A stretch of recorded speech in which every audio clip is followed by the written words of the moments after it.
If they're working with a smaller man team as a fire rescue service in a rural community, it's much more difficult to live under the NFPA guidelines with half-inch ropes and 2 and 3 inch pulleys and the main and belay approach to technical rescue.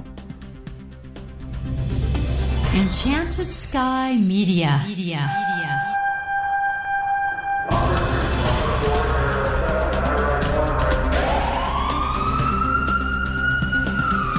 From Los Angeles, this is Code 3, the Firefighters podcast, hosted by award-winning journalist Scott Orr. Code 3 features interviews with leading members of the fire service, discussing firefighting strategy, tactics, and other topics you need to know more about. Now, here's Scott. That's right, and I will not let Parkinson's stop me. Thank you for joining me again for another edition of Code 3. You are listening to the show for and about firefighters. Let's get started. You may be a TRT specialist in your department, or you might be a novice. But either way, you've probably realized that rope rescue gear has become very technical. NFPA 1983 is very specific about the details required to make rope suitable for various tasks. And then there are other guidelines like NFPA 1670.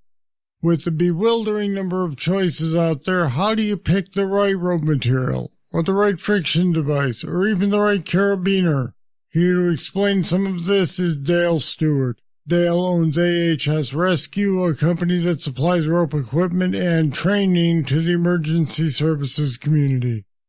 He's worked with Phoenix Fire as an instructor in their mutual aid program and is a consultant for rope and water rescue since 1987. And Dale Stewart joins me now. Welcome to Code 3. Good morning. Dale, I think it's fair to say that you've forgotten more than most people will ever know about rope and rope gear. What are the biggest challenges fire departments face when it comes to rope rescue operations? You're very kind with your words. There's always something to learn about the current technology that's being built in to today's equipment. NFPA has been servicing the fire rescue industry for a long time in consideration of the 1983 NFPA 1983 standards for rope technology and branding. And so with today's technology, things have changed considerably, where NFPA always has been and will continue to be a good guiding light. It's come to everybody's attention that different fibers do different things as far as the type of conditions and arenas that they are exposed to. So in other words, there is no such thing as a one rope for all purposes. Well, it's, for instance, for fire rescue, generally it's a 13 millimeter rope half inch, and it's got a 10% MBS for its overall stretch, which is considered static. If you're doing a search and rescue team that does a lot of hauling and lifting, and rather than having a nylon that has a certain specific stretch, you'd want to consider something more like a polyester, which has very little stretch comparatively. Now, what about wear? What rope materials wear best? Yeah, there's different fibers on the market. There's a number 6 nylon fiber, and then there's a number 6.6. The 6.6 is a more tenacious fiber. The good thing about polyester is that it tends to be more UV resistant. It doesn't absorb moisture, and it's, again, like I said, a much more tenacious fiber than is nylon. One of the downsides to nylon is that it absorbs UV. It breaks down a little bit more readily.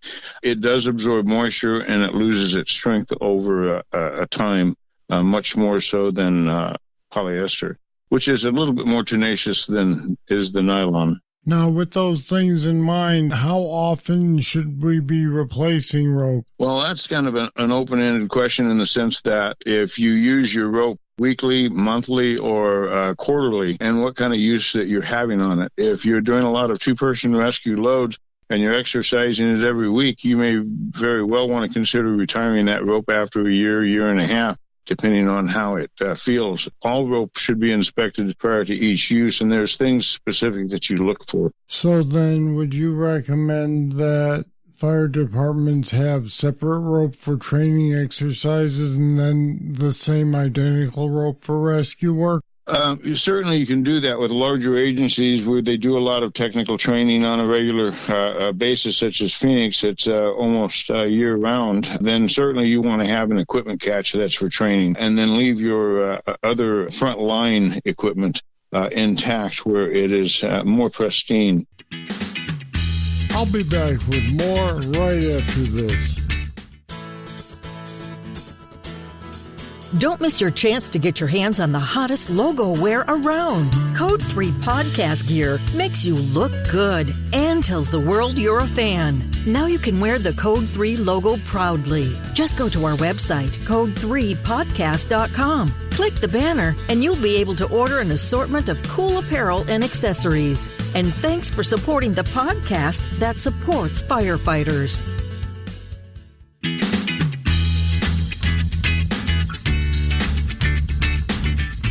Now, what about hardware, carabiners and such? Is there a level of quality that we need to be reaching when we order this stuff? Hardware. Carabiners are the thing that is in my forefront these days is whether or not it should be a screw lock or an auto lock. Some people call those auto-locking carabiners Type 3s as Widowmakers. I've not experienced that over the 40 years that I've been using a variety of different carabiners. I think that there comes a time when there's a trade-off with understanding why a screw lock versus a key lock. The other misconceptions, too, is a little bit about the G-rated and the T-rated carabiners as far as the load calculations that they are applied to.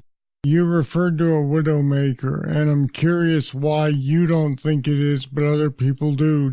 Historically, here's where it comes up. You have to be much more of a competent technician with all of your equipment and understanding what a Munter hitch is, for instance, and applying the load in a descent or ascent in the belay position and which side the running rope is on. If the running rope is on the gate side, it has the ability of susceptibility to opening it up. Again, if you'll become a much more confirmed technician and understand the little nuances that rope rescue has throughout its history, then you'll become a better technician and safer. But the other side of the coin is you can do the same thing with a screw lock carabiner that you can do an auto lock. The difference is once you unscrew the screw lock, it's done. It doesn't screw back on. Whereas if you let pressure off the auto locking gate, it automatically closes again. That's a for example. That's an opinion, but certainly it's a valid one. What's changing in rope rescue, and are fire departments adopting these changes? The fire service has been a little bit, in my view, stuck over the last 30 years as being very slow to adopt or change techniques, which is a good thing. And over the years, we've learned things because of that we wouldn't have learned otherwise. Now, with today's technology, with auto-ratcheting devices, such as your MPDs, your IDs, your crux, clutch, your variety of different equipment out there that does a far safer, far better job than does like our tandem pressing belays, for instance. What don't firefighters know about rope rescue gear that you wish they all did know? As far as equipment is, in my view, from what I've seen, is that we know that when we do tandem pressing belays, the inconsistency in the human factor weighs a lot into it. Whether you're doing a Z-turn or a bubble, it's a certain amount of slack that you inject into the system on the belay side of things. So one of the considerations that needs to be made is the human factor as the reaction time. Whereas when you put an MPD or an ID or another clutching device in its place, it catches it at a much quicker response, and it eliminates the human factor.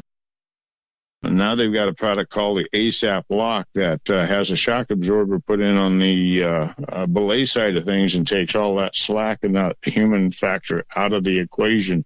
So it's become a safer do fire tool. departments make when they buy rope rescue gear? Here's the reason why NFPA 1983 came about is because of that fatality in New York, where it brought light on the fact that just any old rope or any old hardware will do. Those standards came about out of necessity and has been prescribed to ever since by all fire departments across the United States. And in large, that was a very good guiding light that we've all been able to take advantage of.